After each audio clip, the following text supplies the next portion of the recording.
اور شجاعت یہ نہیں کہ بندہ تلوار چلائے، یہ بھی شجاعت میں نہیں آتا. اپنی عقل سے اپنے غصے کو ہینڈل کرے. شجاعت کبھی یہ ہے کہ تلوار نکالے، اور کبھی یہ شجاعت ہے کہ تلوار کو نیام میں ڈالے. کبھی جنگ کرنا شجاعت ہے، کبھی حسن کا صلح شجاعت ہے. یہ عقل کا کام ہے. غصہ بندے کو آتا ہے، کبھی خاموش رہنا شجاعت ہے. باپ بڑا ہے، باپ نے کچھ بول دیا، چپیڑ مار دی، باپ ہے. اب بندے کو غصہ تو آتا ہے، سیلف اسٹیم ہے انسان میں، سیلف ریسپیکٹ ہے، باپ نے مار دیا 4 بندوں کے سامنے. کہ یہاں پہ شجاعت یہ ہے کہ اپنے اعضاء پہ کنٹرول کر. وَلَا تَقُولُوا لَهُمْ اُفٍّ، ماں کو اف نہ کہنا، باپ کو اف نہ کہنا. اب شجاعت یہ نہیں کہ تو اس سے لڑے، تو اس سے بد دہنی کرے، بد زبانی کرے. اخلاق میں سمجھا، اخلاق میں بات کر. اگر غلط بھی ہے تو اخلاق کے ذریعے سے اس کی غلطی کا اسے احساس دلا. یہ نہیں کہ تو کبھی لڑنا شجاعت، کبھی چپ رہنا شجاعت ہے. یہ ساری کیلکولیشن کرنا کس کا کام ہے؟ انسان کی عقل کا کام ہے. صلوات پڑھے محمد وعلی محمد.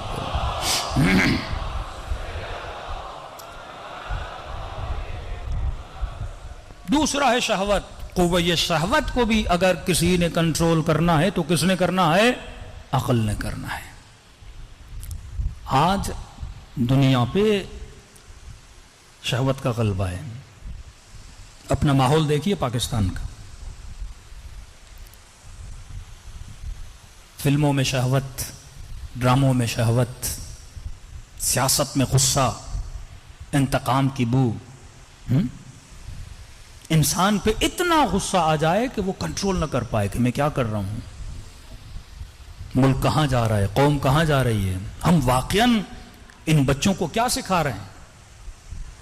ایک بندے کو زیر کرنے کے لیے غلیظ ترین ویڈیوز، غلیظ ترین آڈیوز نکالی جائیں. واقعاً یہ قوم جب سنے گی، میں ویوز دیکھتا ہوں مور دین 2 ملین، 2.5 ملین، 3 ملین بچے ان گندی گندی چیزوں کو دیکھتے ہیں.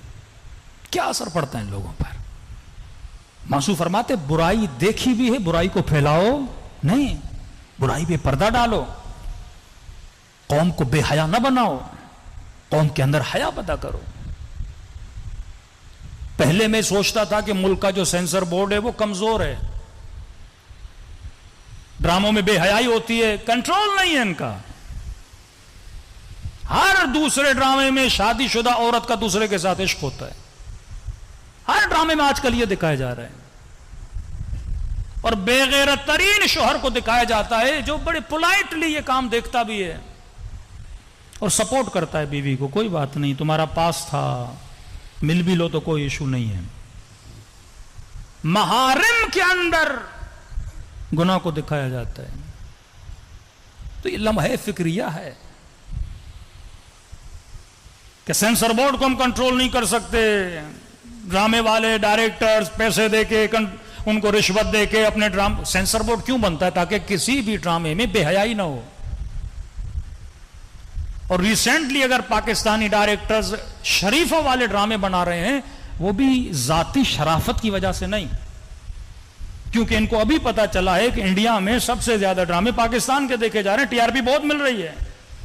اور انڈین پاکستانی ڈراموں کو کیوں دیکھ رہے ہیں؟ کیونکہ تھوڑے فیملی ٹائپ ڈرامے ہوتے ہیں. اب ان کے ڈراموں میں، انڈیا کے ڈراموں میں بہت بے حیائی ہے. اب یہ تھوڑے حیا والے ڈرامے بنا رہے ہیں، وہ بھی پیسے کی خاطر، تاکہ انڈیا والے دیکھیں گے ہمیں مال ملے گا، دولت ملے گی. دیکھیے، جب ہم سیاست میں آتے ہیں، جب ہمارے پاس اتنا پاور اور کنٹرول ہے، ہم کسی سیاسی پارٹی کو، کسی سیاسی بندے کو بین کر دیتے ہیں چینلز پہ، تو یہی پاور ڈراموں میں کیوں نہیں یوز ہوتا؟ یہی پاور فلموں میں کیوں نہیں یوز ہوتا؟ یہی پاور آئٹم سانگز میں کیوں نہیں یوز ہوتا؟ کہ قوم کے اندر بے حیائی، پاکستان کے قانون کی مخالفت کی جا رہی ہے. سینسر بورڈ بنا اس لیے تھا کہ اس ملک میں فلمیں بنیں گی، ڈرامے بنیں گی، وہ گناہ نہیں ہے، لیکن اس کے اندر فحاشی نہیں ہوگی. تو جب انسان کا ارادہ ہو تو انسان کرتا ہے. جب اپنی نسلوں کی پرواہ ہو کہ واقعاً ہم کون سا زہر اپنی قوم کو دے رہے ہیں، جب انسان کو پیاس لگتی ہے، قوہ شہوت ہر انسان میں، مولوی غیر مولوی کی بات نہیں، ہر انسان میں شہوت ہے. اب میں نے شہوت کو پورا کہاں پہ کرنا ہے؟ یہ عقل حکم دیتا ہے. آپ کو پیاس لگی ہے، پانی پینا ہے، اب پانی صاف شفاف گلاس سے پینا ہے یا میں نالی کا پانی پینا ہے؟ یہ عقل حکم کرے گا کہ پانی پی، لیکن پاک و پاکیزہ پانی پی، شفاف پانی پی۔ یہ مقتدر حلقوں کا کام ہوتا ہے کہ قوموں کو وہ روٹس دیں۔ اگر معاشرے میں جوانوں میں شہوت کی بھوک ہے، وہ آلات، وہ ٹولز، وہ اسباب بناؤ، وہ نوکریاں، وہ جابز، وہ سہولتیں پیدا کرو کہ جوان جلدی سے شادی کر سکے۔ معاشرہ ایسے حسینی نہیں بنتا، معاشرہ ایسے علوی نہیں بنتا۔ اگر جوان کے اندر کسی چیز کی بھوک ہے، آپ اس بھوک کو پورا نہیں کرو کہ مولانا پتہ نہیں میرے بچے کو کیا ہے، دن رات اس نے سکون تباہ کیا ہوا ہے، کبھی ادھر دوڑتا ہے کبھی ادھر دوڑتا ہے۔ گھر والوں کا سکون، فلیٹ میں رہتے ہیں، نیچے جو ہیں ان کا سکون تباہ کیا ہوا ہے۔ تو بندے خدا غضب نکالنے کے طریقے ہوتے ہیں، کسی بچے میں غضب زیادہ ہے، کسی میں کم ہے۔ اب عقل اس کو ہینڈل کرے گا۔ کیوں معصوم نے کہا تیر اندازی کرو، سوئمنگ کرو، گھوڑے سواری کرو، وہ ورزشیں، وہ اسپورٹس معصوم نے بتائی جس سے انسان کا غضب کیا ہو جائے، خالی ہو جائے۔ جب یہ بچہ اپنا غضب نہیں نکالے گا، جب یہ وہ اسپورٹ نہیں کرے، یہ کس کی؟ اسٹیٹ کی ذمہ داریاں ہوتی ہیں۔ ہر سوسائٹی کے سامنے ایک پارک ہونا چاہیے، ہر سوسائٹی میں سوئمنگ پول ہونا چاہیے، صحیح قسم کی ورزشیں مردوں اور عورتوں کے لیے ہونی چاہیے، جس طرح ویسٹرن ورلڈ میں، جس طرح سلجھے ہوئے ملکوں میں یہ سہولتیں ہوتی ہیں۔ اب پاکستانی بچہ غصہ کہاں نکالے؟ پارک وہ جاتا نہیں، سہولت نہیں ہے، جان کا خطرہ، کوئی بچے کو باہر بھیجتا نہیں۔ اب وہ سارا غصہ کہاں نکالے گا؟ گھر میں نکالے گا۔ باپ جاب سے تھکا ہوا آیا، بچے کو غصہ نہیں نکالنے دے رہا، اوپر سے اپنا غصہ بچے پہ اتار رہا ہے، تو یہ کیسی نسل تربیت پائے گی؟ یہ نسل واقعاً کیسی بنے گی؟ جو نسل غصے سے بھری ہوئی ہے، جس کی فکر غصے سے بھری ہوئی ہے۔ تبھی معصومین نے، اگر آپ نے اپنے بچوں کو تربیت دینی ہے تو یہی معصومین کے فرامین کہ اپنے بچوں کو صحیح تربیت دو۔ جب تک ان کو ہینڈل کرنا نہیں آئے گا، واقعاً کبھی جوان میں غصہ ہوتا ہے، اس نے غصہ کہاں نکالنا ہے، تو اپنی زندگی کے کچھ آورز اسپورٹ کے لیے بندہ مخصوص کر دے، جہاں کہ اس کی باڈی کے اندر جو غصے کے سیل ہیں اس کی باڈی سے کیا ہو جائیں، باہر نکل جائیں۔ صلوات پڑھے محمد و آل محمد پر۔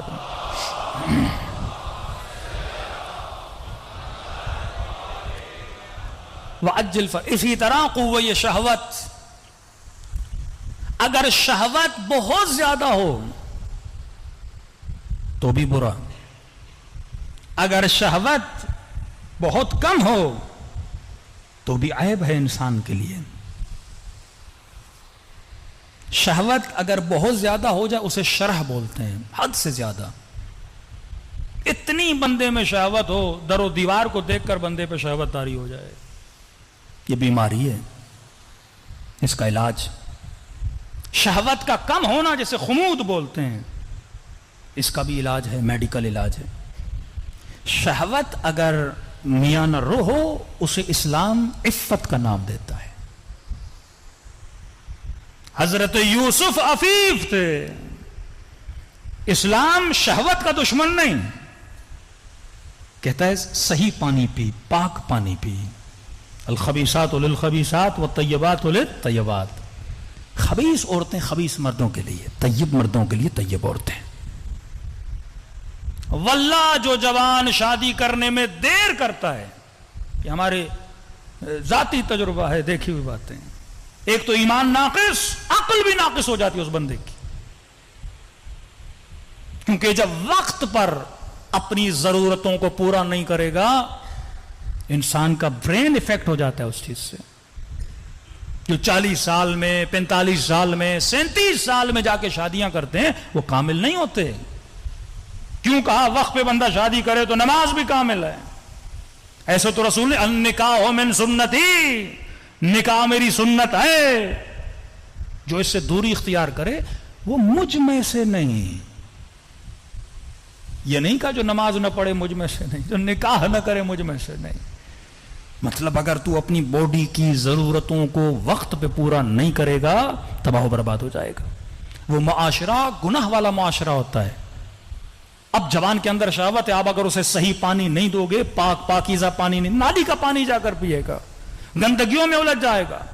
دوسری طرف وہ دشمن ہے جس نے جوانوں کے لیے خوراک بنا کے رکھی ہے فلموں کی صورت میں۔ مطلب ایک بوتل میں پیٹرول ہو اور ایک بندہ ماچس کی تیلیاں لے کے کھڑا ہے اور پیٹرول کو کیا لگا رہا ہے؟ آگ لگا رہا ہے. وہ شہوت جو عفت والی شہوت ہے، اس شہوت کو وہ شرع کی لیول تک لے، شیطان کا یہی کام ہے. وہ شہوات کو بلندیوں پہ لے جاتا ہے، وہ غصے کو بلندیوں پہ لے جاتا ہے. غصہ جب اپنے عروج پہ آتا ہے تو انسان قاتل بنتا ہے. غصہ جب انتہا پہ پہنچتا ہے تو انسان حسود بنتا ہے. غصہ جب انتہا پہ پہنچتا تب انسان غاصب بنتا ہے، تب یتیموں کا حق کھاتا ہے. جب یہ چیزیں اپنے عروج پہ پہنچتی ہیں، شہوت زبان، شہوت آنکھ، شہوت کان، جب یہ اپنی انتہا پہ پہنچتی ہیں. کیوں معصوم نے فرمایا ہمارا چاہنے والا شکم پرست نہیں ہوتا. پیٹ کی بھی شہوت صرف اعضاء نکاح کی شہوت نہیں ہے، پیٹ کی شہوت. ہاں بندہ کھائے لمٹ کی حد تک، لیکن اتنی شہوت آ جائے دن بدن ہر روز ہوٹلیں تلاش کرتا رہے کہ آج اس ہوٹل پہ کھانا کھانا ہے، کل اس ہوٹل پہ کھانا. یہ شہوت شکم ہے. تو کھانے پینے کے لیے پیدا نہیں ہوا. کھانا پینا ہے انسان جسم کو تندرست کرے تاکہ مصلی پہ آ کر پروردگار عالم کی عبادت کر سکے، وہی بھی صحیح سالم غذا. اب غذا کی شہوت کتنی آ گئی کہ معاشرہ اس فکر میں نہیں ہے کہ واقعاً معاشرے میں انہیلدی فوڈ کتنا آ گیا. پھر یہی فوڈ آپ کھاتے ہیں، یہی تلن آپ کھاتے ہیں، یہی چیزیں کھاتے ہیں، پھر یہی چیزیں آپ کی شہوت کو اور آپ کے اعضاء کو افیکٹ کرتی ہیں. پہلے علماء اپنی غذا کی بڑی فکر کرتے تھے. ہمارے استاد بھی قبلہ غلام مہدی نجفی صاحب، بہت سارے علماء، بحر العلوم، یہ بھی غور کرتے تھے جو خاتون کھانا بنا رہی ہے وہ باوضو ہے کہ نہیں ہے. اتنا احتیاط کیا جاتا تھا کہ شکم میں جو دیکھیے اسلام ایک پیکیج کا نام ہے، اسلام ایک میتھ کا نام ہے. تصور کیجئے دو ترازو ہیں، اگر کوئی چیز اس میں زیادہ جائے گی یہ ترازو اوپر چلا جائے گا، آپ ان بیلنس ہو جائیں گے. آپ نے ہر چیز کو بیلنس رکھ کے چلانا ہے. شہوت زیادہ ہو گئی نقصان دہ، شہوت کم ہو گئی نقصان دہ. اس کو آپ نے کیا کرنا ہے؟ بیلنس کر کے چلانا ہے. اور یہ بیلنس کون سکھاتا ہے؟ انسان کی عقل سکھاتی ہے. ہر چیز کو کیلکولیٹ کرو کہ جو کر رہا ہوں اس سے دنیا کا فائدہ، آخرت کا نقصان کیا ہوگا. اور جس کی کیلکولیشن پرفیکٹ ہوتی ہے، تربیت اسلام کے اندر کیلکولیشن کرتا ہے، اس کی دنیا بھی آباد، اس کی آخرت بھی آباد. صلوات پڑھے محمد وعلی محمد.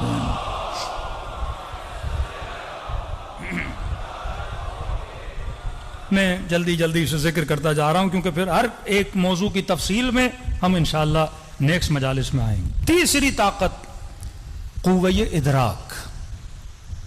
یہ بہت ہی طاقتور ترین قوہ ہے جو اللہ نے انسان کو دیا. قوہ ادراک یعنی فکر کی طاقت.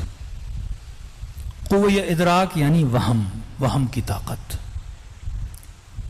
اگر یہ قوہ ادراک حد سے زیادہ آگے نکل جائے تو بھی نقصان، اس کو جربزہ بولتے ہیں. کم ہو جائے اسے حمق بولتے ہیں، حماقت. الذین یتفکرون فی خلق السماوات والارض. لیکن اگر یہ فکر میاں نرو رہے، مثال دے کے سمجھاؤں گا. پہلے جو ویسٹرن ورلڈ ہے، کرسچنز ہیں، وہ یا افراط میں رہے ہیں ہمیشہ یا تفریط میں رہے. بہت 18ویں صدی میں آپ چلے جائیں تو کہتے تھے کیونکہ حضرت عیسیٰ نے شادی نہیں کی لہٰذا ہم شادی نہیں کریں گے. مطلب شہوت کا کمپلیٹلی انکار. جب آپ اللہ کی میتھمیٹک کے حساب سے نہیں چلو گے نا تو معاشرے میں تباہی پیدا ہو جاتی ہے. یہ کیوں LGBT، مرد کا مرد سے نکاح، عورت کا عورت سے، یہ کیوں ان چیزیں ان کے معاشرے میں زیادہ جنم لے رہی ہیں؟ کیونکہ جب شہوت کا انکار کیا تو ان کے کلیسا میں، ان کے چرچز میں جتنے ان کے پادری تھے وہ ہم جنس بن گئے. لواط کے کیسز ان کے زیادہ آنے لگے. جو بچے وہاں پڑھتے تھے ان کے ساتھ بدکاری کے کیسز سینکڑوں کی تعداد میں رپورٹ ہوئے. کیوں؟ کیونکہ انہوں نے ایک فطری چیز کو روکا، اسٹاپ کیا، خلاف عقل. یہی کام بدھسٹ نے کیا، بودا کے ماننے والوں نے. شادی نہیں کرنی. شادی کا جب انکار کیا، آج سب سے زیادہ بے دین معاشرہ جو دین کو لائق نہیں کرتا، سیکولر بن چکے ہیں، وہ کرسچن سوسائٹی ہے. کیوں؟ فطرت کا انکار کیا نا. فطرت کا انکار کرو گے تو لوگ دین گریز بنتے ہیں، دین سے بھاگ جاتے ہیں. ایک تو شہوت کا انکار، دوسرا انہوں نے غضب کا انکار کیا، غصے کا. پہلے وہ کہتے تھے اگر کوئی وہ گاندھی والی پالیسی، کوئی ایک تھپڑ مارے اگلا گال آگے کر دو. یہی پالیسی بدھسٹ کی ہے، مارنا نہیں، خون نہیں بہانا، چاہے قتل ہو جاؤ مر جاؤ، اپنے دفاع کے لیے تلوار نہیں اٹھانی۔ غضب کا بھی یوز ختم کر دیا انہوں نے۔ تیسرا تھا ادراک، فکر۔ بڑے بڑے فلسفر، بڑے بڑے سائنسدان ان میں بنے۔ گیلیلے مشہور ہے، اس نے کہا زمین سورج کے گرد گھومتی ہے، کہ خبردار اگر یہ بولا ہے تیرا سر قلم کر دیا جائے گا۔ اور کئی سیاستدان انہوں نے کیا کیے، قتل بھی کر دیے، بڑے بڑے چپ ہو گئے۔ ایک وقت ان کا وہ گزرا، شہوت کا انکار، غضب کا انکار، ادراک کا انکار، فکر کا انکار، سوچنے نہیں دیتے تھے۔ اور یہی سوچ آپ دیکھتے ہیں بعض شیعہ مخالف گروہوں میں پائی جاتی ہے کہ اگر کوئی بچہ سوال کرے، نہیں اس ٹاپک کو نہیں چھیڑنا، تاریخ کے سبجیکٹ میں نہیں جانا، یہ چیز نہیں پڑھنا، یہ چیز نہیں بولنا، شیعوں کی مجلسوں میں نہیں جانا، شیعہ سے نہیں ملنا، ہاں؟ یعنی روکنا روکنا روکنا، اور جتنا روکتے ہیں فطرت انسان ہے اتنا آگے بڑھتا ہے۔ یہی پاکستان کا حال دیکھیے، وہ جتنا ایک بندے کو دبا رہے ہیں بندہ اتنا ابھرتا جا رہا ہے۔ اگر آپ اپنے حال پہ چھوڑ دو ساری چیزیں کیا ہو جائیں، صحیح ہو جائیں۔ فطرت انسان ہے۔ آپ ایک بچے کو بولو گے نا بیٹا بڑا خطرناک جگہ وہاں جانا نہیں، وہ تجسس پیدا ہوگا، وہ بار بار اسی چیز کی طرف آگے۔ فطرت انسان ہے، آپ روکو گے انسان رکنے کا نام نہیں لیتا۔ پہلے اسلام کہتا تھا آگے آؤ، مسیح آگے نہیں آتے تھے۔ اب اتنے آگے نکل گئے ہم کہتے ہیں پیچھے آؤ، کوئی پیچھے نہیں آتا۔ شہوت انتہا، غضب انتہا، ادراک انتہا پر۔ کوئی بھی فلم اٹھا لیں آپ ہالی ووڈ کی، شہوت سے بھری ہوئی، اور یعنی ننگا پن، فحاشی عروج پر، شہوت عروج پر، اور ان غلاظتوں تک جا کر پہنچے ہیں جہاں تک انسان تصور بھی نہیں کر سکتا۔ شہوت کے اس مقام پہ جا کے وہ پہنچے ہیں کہ انسان کو گھن آتی ان لوگوں سے۔ غضب میں اتنے آگے نکل گئے ہیں یہ لوگ کہ ہر فلم میں قتل، غارت، مار دھاڑ، کٹائی۔ اتنے غضب میں آگے نکل گئے کہ ایک بٹن دباتے ہی، ایٹم بم پھینکتے ہی 65,000 لوگ لقمہ اجل بن گئے۔ یہ وہ انسان ہے جو عقل سے عاری ہے، یہ وہ انسان ہے جو غصے میں اتنا آگے نکل جاتا ہے۔ آج تک کوئی شیر بھی دیکھا ہے وہ اس طرح چیرے پھاڑے؟ ایک ہرن مارے گا، 2 ہرن مارے گا، پیٹ بھر جاتا ہے، چپ کر کے شیر بھی بیٹھ جاتا ہے۔ اولئک کالانعام بل ھم اضل، یہ حیوان ہے نہیں بلکہ حیوان سے بدتر ہے۔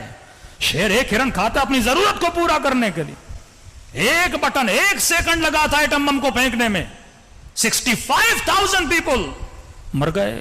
دوسرا ایٹم بم پھینکا، 95,000 لوگ مر گئے۔ صدام نے 1992 میں 5 لاکھ شیعہ عراق میں قتل کیے، 5 لاکھ۔ ایران عراق کی جنگ میں 2,20,000 شیعہ قتل کیے۔ یہ وہ انسان ہے جب اپنے غضب پہ کنٹرول نہیں کرتا۔ آج فلموں میں دیکھیں گے شہوت انتہا پر، غضب، قتل، غارت، گولیاں انتہا پر، قوہ ادراک بھی انتہا پر ہے۔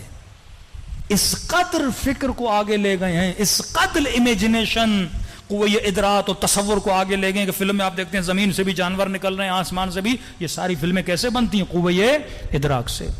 اب اس نہج پہ پہنچے، کہتے ہیں فکر انسانی کو وحی کی ضرورت نہیں ہے، فکر انسانی کو قرآن کی ضرورت نہیں ہے، فکر انسانی کو خدا کی ضرورت نہیں ہے، ہم جہاں چاہیں اپنی فکر کے ذریعے سے پہنچ سکتے ہیں۔ اسلام کہتا ہے نہیں، فکر بھی وہاں تک جا سکتی ہے جہاں تک اس کی طاقت ہے۔ حد سے زیادہ جاؤ گے پاگل ہو جاؤ گے۔ دن رات مولانا فرماتے ہیں ذات خدا میں سوچو گے پاگل ہو جاؤ گے۔ تم ذات خدا کو سوچ نہیں سکتے، ذات خدا کو اپنی فکر میں جمع نہیں کر سکتے۔ تو فکر نے بھی کہیں نہ کہیں وحی پروردگار عالم کی مدد لینی ہوتی ہے۔ فکر بتنہائی درجات کو، بلندیوں کو نہیں چھو سکتی جب تک یہ فکر کنیکٹڈ نہ ہو وحی پروردگار عالم سے۔ تو فکر کو قرآن سے ہم نے منسلک کرنا ہے، اور یہ قرآن گائیڈنس دے گا کہ ہم نے فکر کی پرواز کو کہاں تک لے جانا ہے، غصے کو کہاں تک لے جانا ہے، شہوتوں کو کہاں تک لے جانا ہے، شکم پرستی کو کہاں تک لے جانا ہے، اپنے اعضاء کو کنٹرول کیسے کرنا ہے، کیونکہ کنٹرول کرنے کی ذمہ داری کس کی ہے؟ عقل کی ہے۔ اب شیطان کیا کرتا ہے؟ شیطان انسان کے وہم کو استعمال کرتا ہے۔ یہ بات یاد رکھیے، شیطان ان طاقتوں کا دشمن نہیں ہے، کمال شیطان یہ ہے، شیطان اصول کا انکار نہیں کرتا۔ مثال دے رہا ہوں کہ ہر انسان حسن کو پسند کرتا ہے، انسان کو حسن اچھا لگتا ہے، شیطان حسن کا انکار نہیں کر سکتا۔ شیطان آپ کو محو حسن کر دے گا۔ پیسہ کس کو برا لگتا ہے؟ مال کس کو برا لگتا ہے؟ نہ ہی اہل بیت نے کہا کہ مال برا ہے، نہ ہی علی بن ابی طالب نے کہا کہ پیسہ برا، نہ رسول خدا نے کہا پیسہ برا ہے، نہ شیطان کہتا ہے پیسہ برا ہے۔ شیطان آپ کو محو مال کر دیتا ہے، یعنی آپ کے ذہن کو اتنا مگن کر دیتا ہے اس مال میں کہ مال کے علاوہ آپ کو کچھ یاد رہتا ہی نہیں ہے۔ ایک مثال دوں تاکہ جوان بھی سمجھ جائیں۔ دیکھیے پھول خوبصورت ہے گلاب کا، ہر کسی کو اچھا لگتا ہے، لیکن کیا یہ عقل مندی ہے بندہ 24 گھنٹہ اس پھول کو دیکھتا رہے؟ یہ حماقت ہے۔ کہتے ہیں وہ بے وقوف لوگ ہوتے ہیں جو دنیا کے حسن میں گم ہو جاتے ہیں۔ حسن کو دیکھ کر خالق حسن تک پہنچنا یہ عقل مند کا کام ہے۔ ریفرنس دو پروردگار عالم کی طرف، سورس بناؤ پروردگار عالم کی طرف۔ حسین چہرہ دیکھا، حسین منظر دے، فوراً کہو سبحان اللہ، کتنا احسن الخالقین ہے جس نے اتنی حسین کائنات بنائی ہے۔ لیکن لوگ مچھلیوں میں گم ہو جاتے ہیں، پھولوں میں گم ہو جاتے ہیں، منظروں میں گم ہو جاتے ہیں، لوگوں کے چہروں میں گم ہو جاتے ہیں۔ بھائی دیکھتے دیکھتے دیکھتے کتنا دیکھو گے؟ بالآخر تو میک اپ اتر جائے گا، حسن ختم ہو جائے گا، بالآخر تو جوانی ڈھل جائے گی، بڑھاپا آ جائے گا۔ تو عقل مند کیا ہے؟ اس حسن سے اللہ کے حسن تک پہنچتا ہے، طاقت میں محو نہیں ہوتا۔ پرویز مشرف بولتے تھے نا کہ یہ وردی میری چمڑی ہے۔ کہ وردی کوئی چمڑی ہوتی ہے؟ نہانے جاؤ گے تو اتارو گے نا، بالآخر تو اتر جائے گی۔ لیکن اتنا قدرت میں بندہ محو ہو جائے کہ بولے بس یہ طاقت مجھ سے کبھی جانی نہیں ہے، یہ حکومت تو ہمیشہ میرے پاس رہے، یہ تخت تو ہمیشہ میرے، بھائی کوئی چیز دائمی نہیں ہے۔ وَيَبْقَى وَجْهُ رَبِّكَ ذُو الْجَلَالِ وَالْإِكْرَامِ۔ آیت اللہ العظمیٰ بہجت، اللہ ان کے درجات کو بلند کرے۔ ایک پیارا جملہ فرماتے تھے تعلم اتنا اہم نہیں ہے۔ آپ مجلسوں میں آتے ہیں نا تعلیم کے لیے، تعلم کے لیے چیزیں سیکھتے ہیں، نماز واجب ہے، روزہ واجب ہے، خوش اخلاقی، ہاں یہ ساری چیزیں۔ کہتے ہیں تعلیم تو بہت لوگوں کو ہے، عمل نہیں ہے لوگوں میں۔ عمل کے لیے تذکر بہت ضروری ہے۔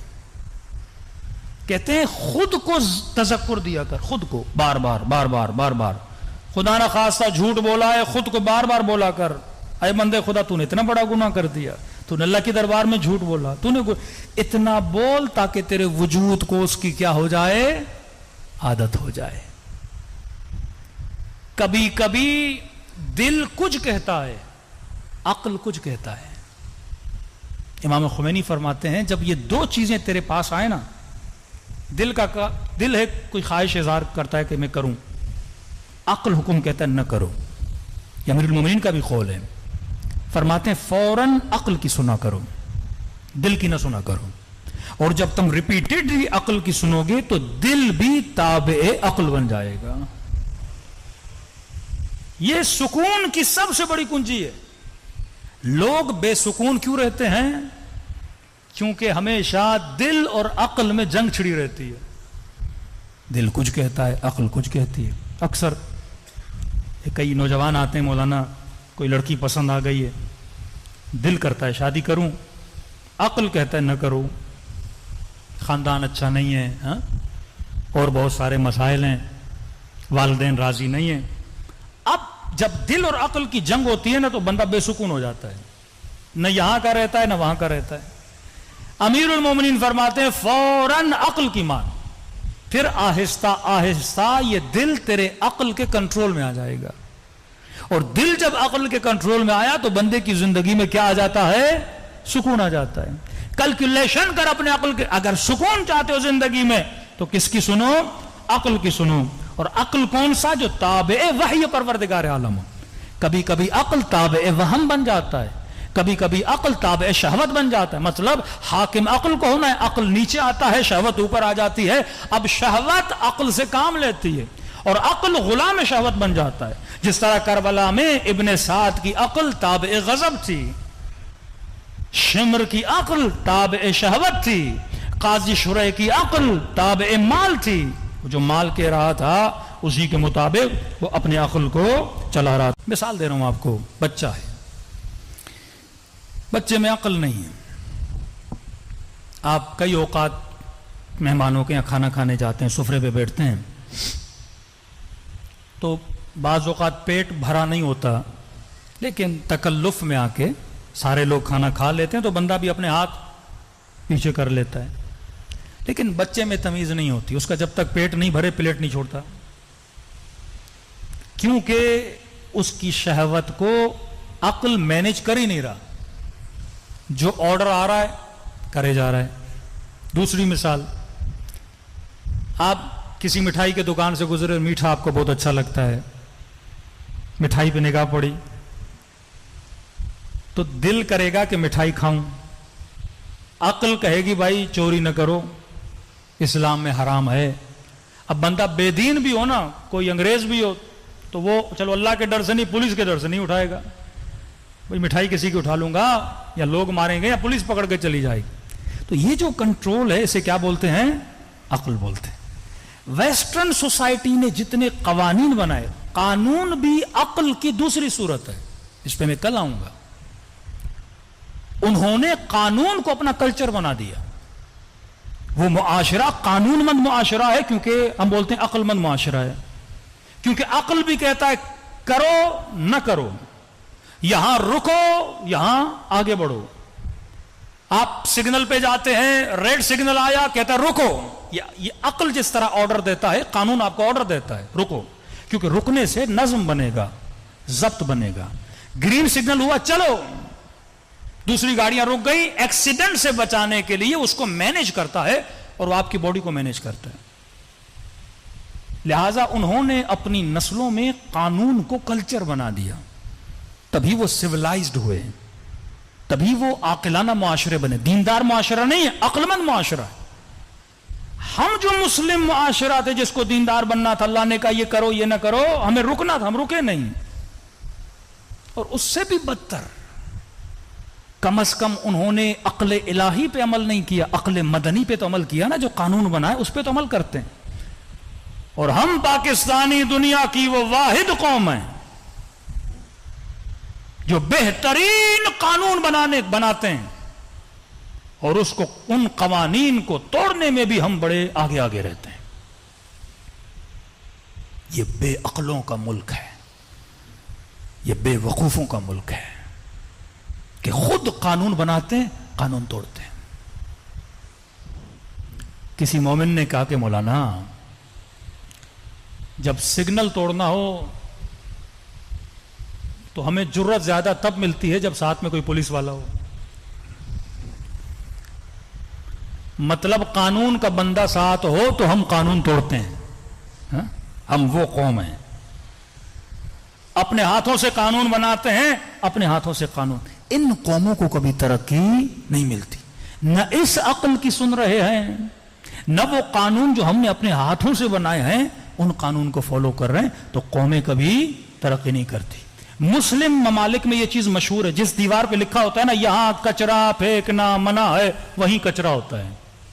یہاں پیشاب کرنا منع ہے، وہیں بندہ بیٹھ کے پیشاب کرتا ہے. یہ وہ سوسائٹی ہے جو عقل سے عاری ہو چکی ہے. یہ وہ سوسائٹی ہے جس نے اپنی زندگی کو نظم اور ضبط نہیں دیا عقل سے. اور مولا علی نے صحیح کہا، الناس علی دین ملوکہم، لوگ اپنے حکمرانوں کے دین پہ ہوتے ہیں. جب حکمران قانون توڑتے ہیں تو عوام بھی قانون. کبھی یہ معاشرہ دیندار نہیں بن سکتا. اگر آپ ظواہرات کا انکار کرتے ہیں تو بواطنات کا بھی انکار کریں گے. اگر آپ انسانوں کے بنائے ہوئے قوانین کا انکار کرتے ہیں تو آپ اللہ کے بنائے ہوئے قوانین کا بھی انکار کریں گے. صدیاں گزر جائیں یہ معاشرہ ترقی نہیں کرے گا. کیوں اس معاشرے نے اپنے نبی کے نواسے کو قتل کیا، کیونکہ اللہ کے بنائے ہوئے قانون کو توڑا۔ یرثھا عبادی الصالحین، خدا کہتا ہے زمین کا ورثہ عباد صالحین کا ہے۔ جب شرابی، جب زانی، جب اللہ کے احکام کو پامال کرنے والے صاحب مسند بنے، صاحب منبر بنے، تو نبی کے نواسے کا قتل ہو گیا۔ حکمران اگر بے دین ہوتا ہے تو عوام کے اندر بے دینی جرت پڑتی ہے بے دین ہونے کی۔ ایسے امام حسین شہید نہیں ہوئے کیونکہ حکمران بے دین تھے، اور اس بے دینی کے مقابلے کے لیے فرزند رسول میدان میں آئے، مقابلے میں آئے، سوئے ہوئے ضمیروں کو جگانے کے لیے آئے۔ تو یاد رکھیے مجلس امام حسین ایک کلچر ہے، مجلس امام حسین ایک تہذیب ہے، مجلس امام حسین ایک سویلائزیشن ہے۔ جب تک آپ سویلائزڈ نہیں بنتے، آپ کی عادتیں، آپ کے گھروں میں اگر سکون نہیں ہے، لڑائیاں اور جھگڑے ہیں، تو پھر مجلس کا کوئی فائدہ نہیں ہے۔ اپنے بچوں کو، اپنی خواتین کو، اپنی نسلوں کو سکھائیں کہ اپنے وجود پر عقل کو حاکم کریں۔ واقعاً اس پاکستان کی سوسائٹی میں اگر بولا جائے کوئی سویلائزڈ لوگ ہیں تو آپ کی طرف اشارہ کیا جائے، کیونکہ اتنے خزانے اہل بیت علیہ الصلوۃ والسلام کے آپ کے پاس ہے جو کسی قوم کے پاس نہیں ہے۔ صلوات پڑھے محمد وعلی محمد۔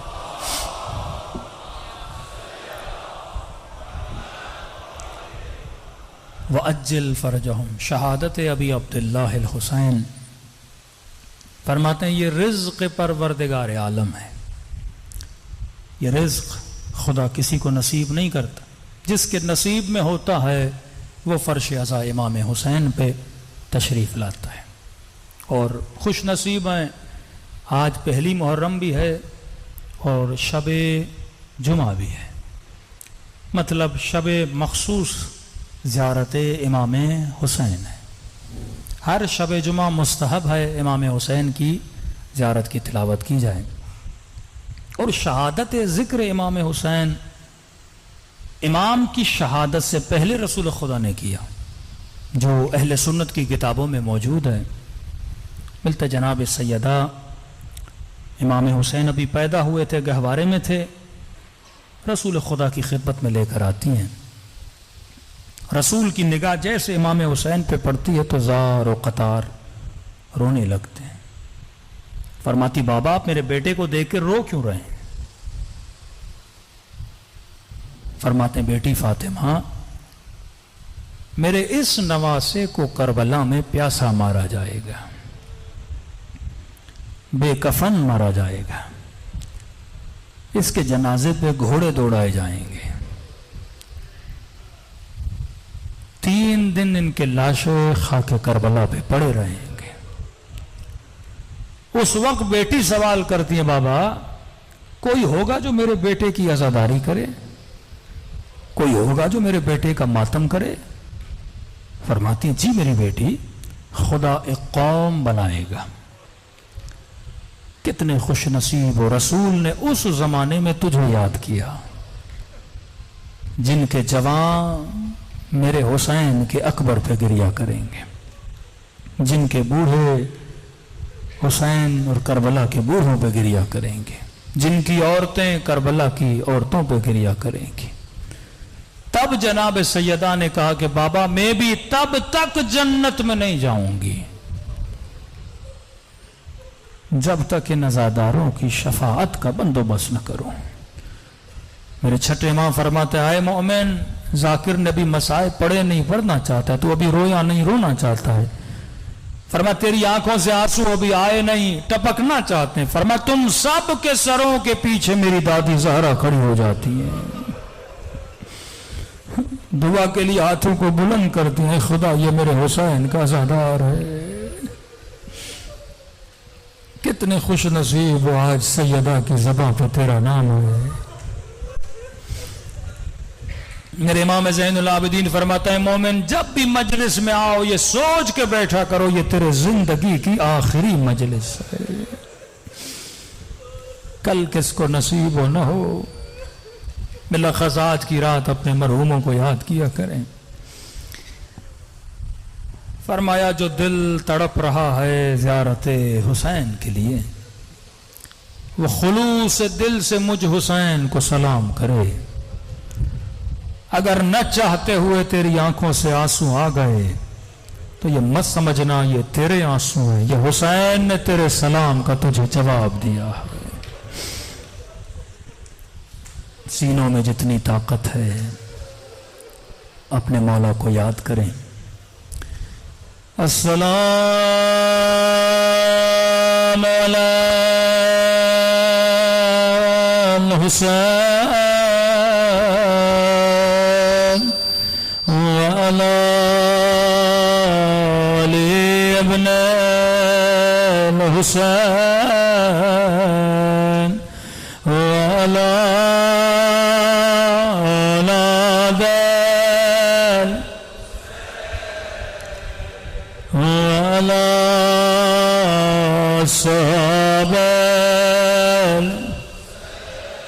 بلند آواز سے السلام علی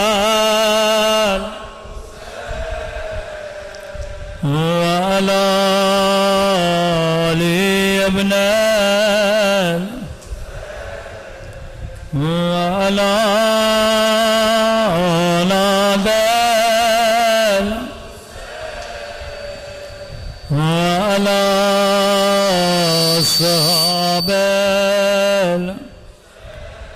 بلند آواز سے السلام علی وعلی علی ابن وعلی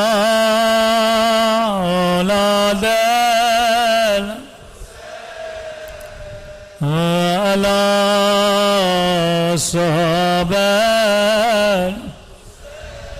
میرا سلام زینب کی لٹی ہوئی چادر پہ، آواز تھوڑی بڑھا دیں۔ میرا سلام 4 سالہ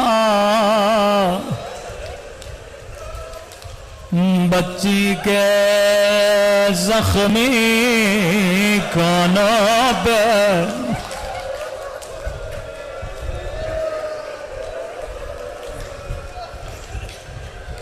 میرا سلام زخمی رخساروں پہ،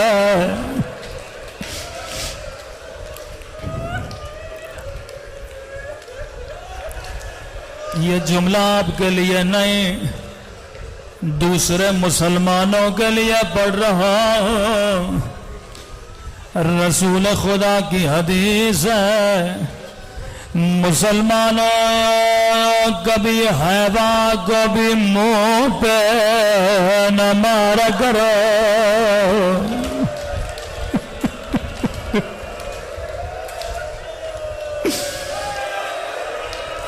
میرے پیارے نبی کا فرمان ہے، کبھی حیوان کو بھی منہ پہ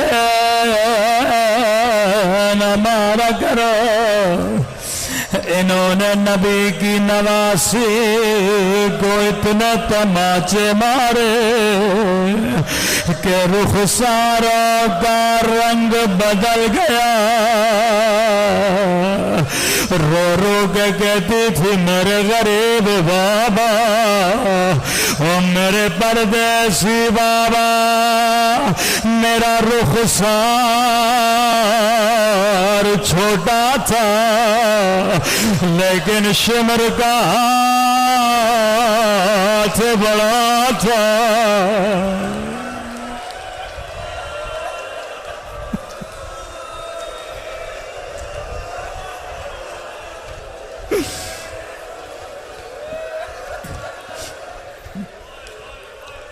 میں قربان حسین کی یتیمہ بچی پہ آج اپنے مرحوموں کو یاد کرے.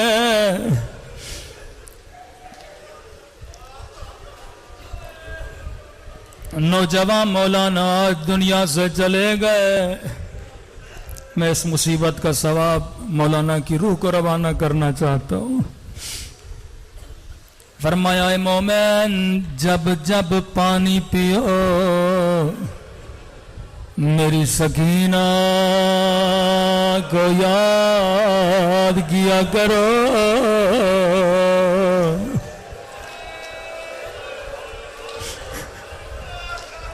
میں کہتا ہوں آفس میں پانی پیو یا گھر میں پانی پیو 4 سالہ بچی کو یاد کیا کرو. حسرت تھی میرے امام حسین کی. اللہ جانے اس پانی کے لیے ظالم نے بچی کو کتنے تماچے مارے ہوں گے. کا ایک ایک گھونٹ کے لیے ہماری سکینہ کو تماچے مارے گئے. روایت بڑی سخت ہے لیکن شب جمعہ ہے. میں اپنے مولا کو سکینہ کا واسطہ دینا چاہتا ہوں. امام زمانہ فرماتے مومن جب جب میرے ظہور کی دعا کرو خدا کو سکینہ کا واسطہ دیا کرو.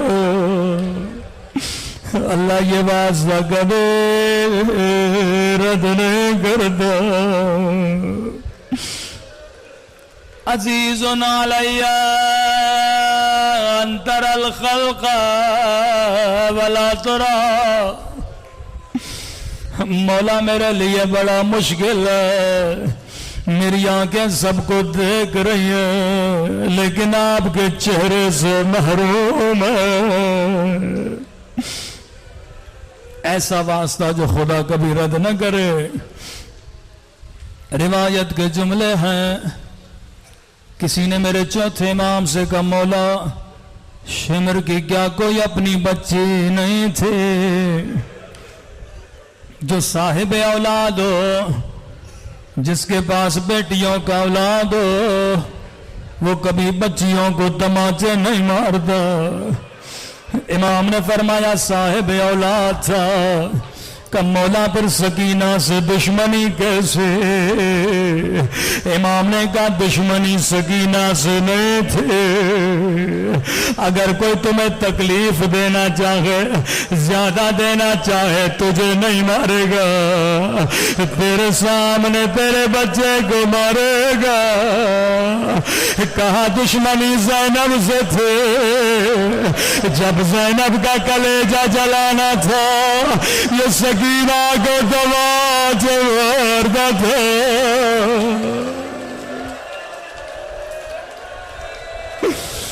جب مجھے تکلیف دینے تھے یہ سکینہ کو قاضیانے مارتا تھا.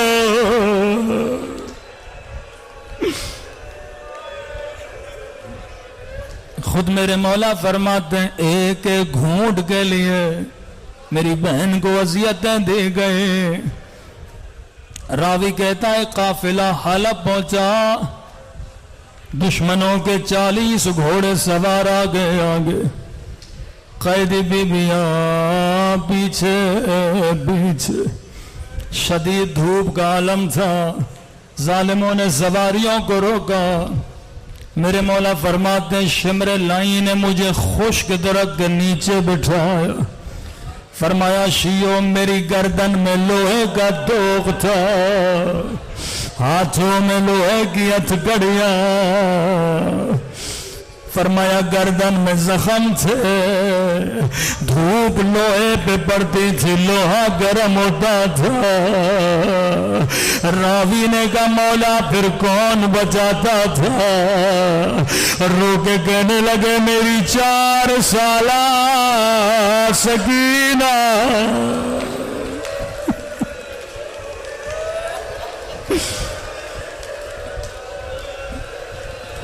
قدیمی مومن و امام کا جملہ سمجھنا. فرمایا میری 4 سالہ سکینہ. راوی کو سمجھ میں نہیں آیا کہ مولا یہ بچی کیسے بچاتے تھے کہ سکینہ دھوپ کے سامنے کھڑی ہو جاتی تھے، اپنے ننھے بدن سے سایہ بناتی تھے.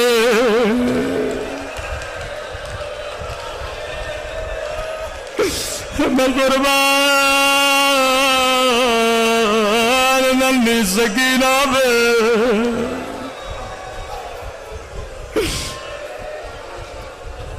بڑی سخت روایت ہے. امام زمانہ اگر مجلس میں موجود ہے مولا معاف کریے گا.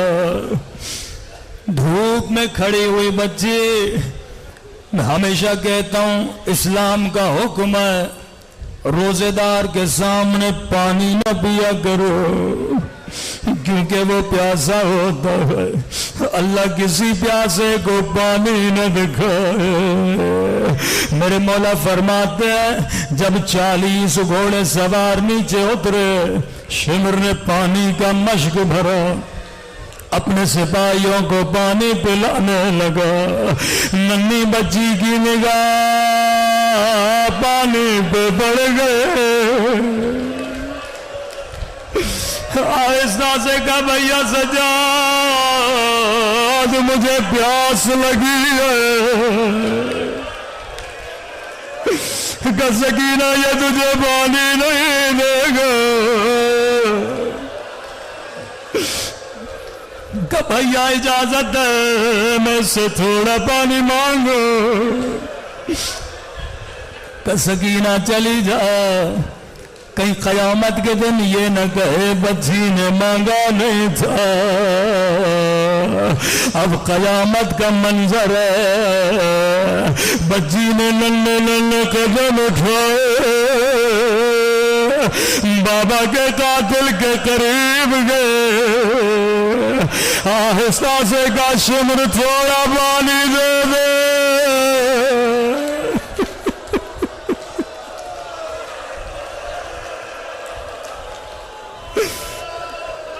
مجھے خدا کی قسم اگر کہتا سکینہ پانی نہیں دوں گا بچی دوبارہ نہ مانگ دے، لیکن راوی کہتا لعین نے کوئی جواب نہیں دیا، اپنے سپاہیوں کو پانی پلاتا رہا. 40 سپاہی، ایک کو پانی پلایا، دوسرے کو پانی پلایا، تیسرے کو پانی پلایا. حسین کی بچی اس کے پیچھے پیچھے، شاید اس کے بعد مجھے پانی دے گا، شاید اس کے بعد پانی دے گا. راوی کہتا بچی چل چل کے تھک گئے، زمین پہ بیٹھ گئے، کہنے لگی سب کو پلا دے، بعد میں مجھے تھوڑا پانی دینا.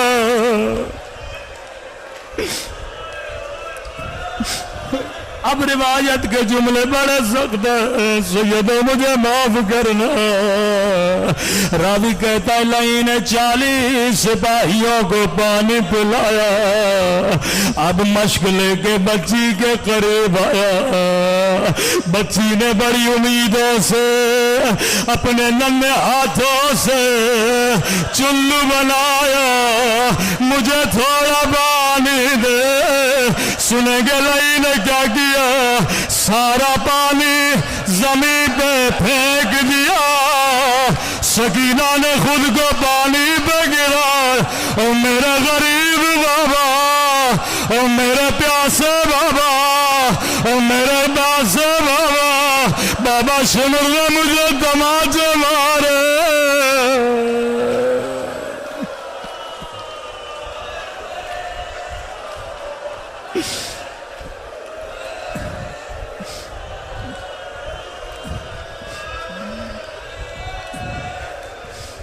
او میرے غریب الوطن بابا، اے خدا تو تجھے سکینہ کی یتیمی کا واسطہ، ہمارے مولا اور آقا امام زمانہ کا ظہور فرما، ان گنہگار آنکھوں کو امام کی زیارت نصیب فرما، ہمارے مرحومین کے درجات کو بلند فرما، جو زیارت کربلا کے متمنی ہیں انہیں حسین کی زیارت نصیب فرما، ہم سب کے صغیرہ کبیرہ گناہ معاف فرما، ہمارے والدین کے گناہ معاف فرما، اے خدا مومنین کے جان مال عزت و ناموس کی حفاظت فرما، جو مانگا نہیں مانگا اپنے خزانے قدرت سے نصیب فرما، اے خدا ہم سب کو قبر و قیامت میں مولا حسین کی شفاعت نصیب فرما۔ پروردگارا بحق محمد و آل محمد یہ گریہ، یہ ذکر، یہ عبادت اپنی بارگاہ عالی میں قبول فرما۔ ربنا تقبل منا انک انت السمیع الدعاء۔